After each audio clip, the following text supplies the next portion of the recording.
All right, so you want to know about Brené Brown's Daring Greatly, Yeah. and you're wondering if it's really worth your time. Well, Hmm. we're going to take a deep dive into that today, and I've got an expert here to help break it all down. Great. So first things first, is it worth it? Oh, absolutely. If you're looking to live more courageously and if maybe you struggle a little bit with vulnerability, I think this book is a fantastic read. Okay, awesome. Mm. So looking at Goodreads, I see a ton of reviews for this book. Yeah. What do you think makes it so popular? Well, I think one of the things that people really like about it is just Brene Brown's style. It's Yeah. really engaging. She's got this way of blending research with personal anecdotes Yeah. and humor that makes it very accessible, even if you're not like a super academic person. Okay. One reviewer said it's like she makes the research approachable and you don't feel like you're reading a research paper, which can happen sometimes. Yeah. Okay, that makes sense. But you know, sometimes when I see a self-help book that relies too heavily on the author's personal life, it makes me a little nervous. Uh, Is it more memoir than self-help? I think the good thing about Brene Brown is she's very clear about her intention. Okay. If you look at the Goodreads description, she says she really wants to offer a new vision of vulnerability. Yep. And this is based on years and years of research. She's not just talking about her own personal experience. Right. Like one reviewer said they found her research on shame to be super fascinating. So is it like more concept, or does she actually give actionable advice? It's both. Like one review broke it down really well. Right. It's about, first of all, understanding shame.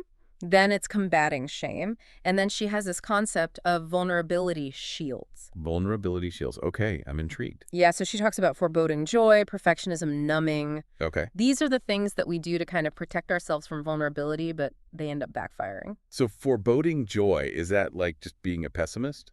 Kind of. It's more like the review put it this way, like you're not appreciating joyful moments because you're so scared that something bad is going to happen. Yeah, like when you get a job offer, but then you spend the next 3 hours worrying about if you're going to be able to do the job. Exactly. You're already anticipating the negative instead of enjoying the moment. Oof.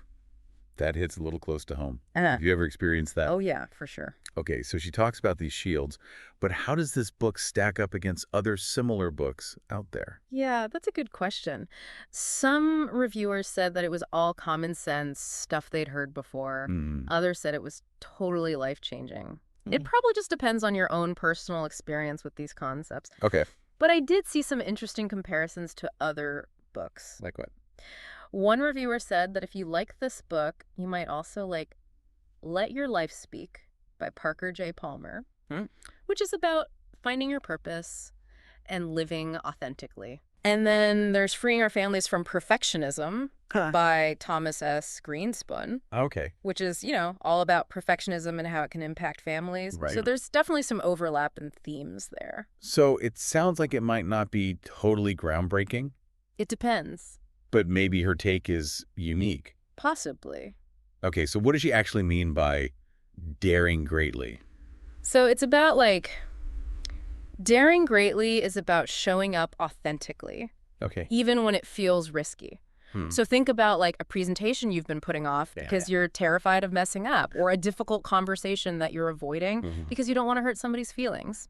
Okay. Daring greatly means you do it anyway, You do it anyway. even if you're not sure how it's going to turn out. So it's not about like not having any fear. It's about being afraid and doing it anyway. Yeah, exactly. Okay. It's about knowing that, vulnerability and fear are part of the human experience, Mm-hmm. but we don't have to let them control us. When we lean into those feelings instead of running away, that's where the courage comes in. Okay, I can see that. Mhm. But also I feel like that could be kind of exhausting, Yeah. you know? We Like- need a lot. Do you really have to put yourself out there all the time? Right. No, she's not saying that. Okay. It's more about being intentional about it. Okay. Like maybe you're more vulnerable with close friends and family than you would be with strangers. Right. You kind of find a balance that feels authentic for you. Okay, so it's not like this all or nothing thing, No. but I'm curious about the people who say that this book is life-changing. Right. What is it about her approach that resonates so much? I think it's because she goes a little deeper. Okay. She's not just giving surface level advice. Mhm. She really gets into the why behind our behaviors. Okay. She talks about shame and how shame can hold us back. Shame. Yeah. Isn't that a little intense? It's not about dwelling on the negative. Okay. It's about understanding how shame works. Okay. She explains that shame is like this universal human emotion. It tells us we're not good enough, that we're not worthy. Yeah. And when we let shame control us, Yeah. it keeps us stuck in these patterns of, Okay. fear and self-doubt. So it's like shame is this underlying thing that's preventing us from Yeah. daring greatly. Exactly. And once you understand how it works, you can start to Mm. challenge those negative beliefs and Nice. take back your power. So like what?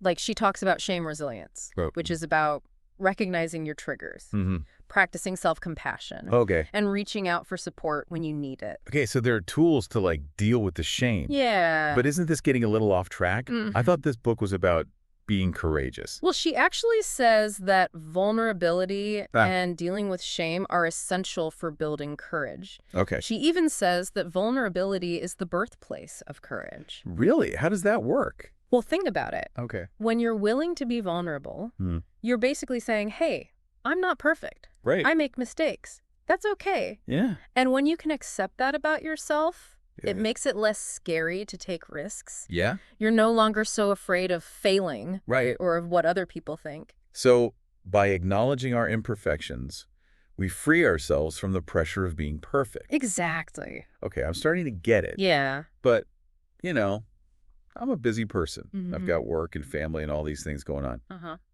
Does she give any advice on how to actually put this into practice? Oh, yeah, for sure. Okay. One of the great things about this book is that it's full of practical tools Okay. and exercises you can do. Like what?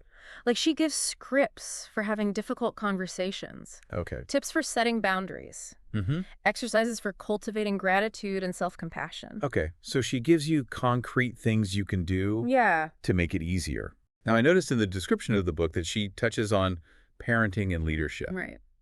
Is that like a big focus or just a quick overview? No, she actually has whole sections on both. Okay. She talks about daring leadership Okay. and wholehearted parenting, which are both about embracing vulnerability Okay. and creating cultures of connection and belonging. So that makes sense. Yeah. Like you can't expect your kids to be brave if you're not modeling it for them. Exactly. Right. And then in the leadership section, she talks about building trust by being transparent, Okay. encouraging innovation by embracing failure, Right. fostering collaboration by valuing different perspectives. So it's about creating a space where it's okay to be human, Yeah. to make mistakes, to learn and grow. Exactly. This has been so helpful. Just fun. I feel like I have a much better understanding of what the book is all about. Yeah. But I know our listeners are probably waiting to hear the final verdict. Is it worth the hype? I think so. Okay. If you're looking for a book that will challenge you to think differently about vulnerability and courage and connection, Yeah. then this is a great read. Okay. It's well-researched. It's engaging. Right. It's full of practical advice you can use. Okay. Sounds good. Yeah. I think I might add this to my reading list too. You should. Okay, so that wraps up our deep dive into Daring Greatly. I hope this is giving you the information you need to decide if it's right for you. For sure. Okay, so it's a good book. Yeah. But I have one more question. Okay. We've talked a lot about how Daring Greatly can benefit you personally. But does she ever talk about how this could impact the world around us? She does, actually. And that's what I find so interesting about her work. It's not just about self-improvement. Right. It's about creating a better society overall. Okay. More compassionate. Yeah. More courageous. So like a ripple effect. Yeah, kind of. One person being vulnerable gives other people permission to do the same. Exactly. It makes it less scary Yeah. when you see someone else doing it. It's like those videos you see online where people share really personal stories. Right. They often go viral because I think people are really craving that authenticity. Yeah. They want to see real people. And it's contagious in a good way. When you see someone being brave enough to be themselves, it makes you want to do the same. Right. It reminds you that you're not alone. Exactly. So by daring greatly in our own lives, we're actually contributing to a culture of empathy. Yeah, that's the idea. Okay, that's cool. She believes that vulnerability is essential for strong relationships, for creativity, for making positive change. It's about moving away from fear. Right. To a place of courage. Exactly. Okay, well, this is all very inspiring. Yeah. But I know it's easy to get excited about these ideas. And then life happens and we fall back into old habits. Does she give any advice on how to sustain this? She does. Okay. She talks about how daring greatly is a lifelong practice. Right. It's not a one-time fix. Okay. You're going to stumble. Yeah. You're going to fall back. Yeah. But you got to keep showing up. Okay, so it's like building a muscle. Yeah, exactly. The more you practice vulnerability, the stronger you get. The more resilient. Right. And she also talks about the importance of community. Okay. You need people around you who support you, who encourage you to be yourself. We all need those people in our lives. We do. Okay, well, I think we've covered it all. Yeah. This has been a great deep dive. I feel like I really understand the book now. I'm glad. Any last words of wisdom for our listener? If you're ready to challenge yourself, to get out of your comfort zone and embrace vulnerability, Okay. then this book is for you. Perfect. It might not be easy, but it will be rewarding. Well said. Thank you. So that concludes our deep dive into Daring Greatly by Brené Brown. Yeah. Remember, vulnerability is not a weakness. It's actually a strength. Totally. So go out there and dare greatly. Yeah. Thanks for listening.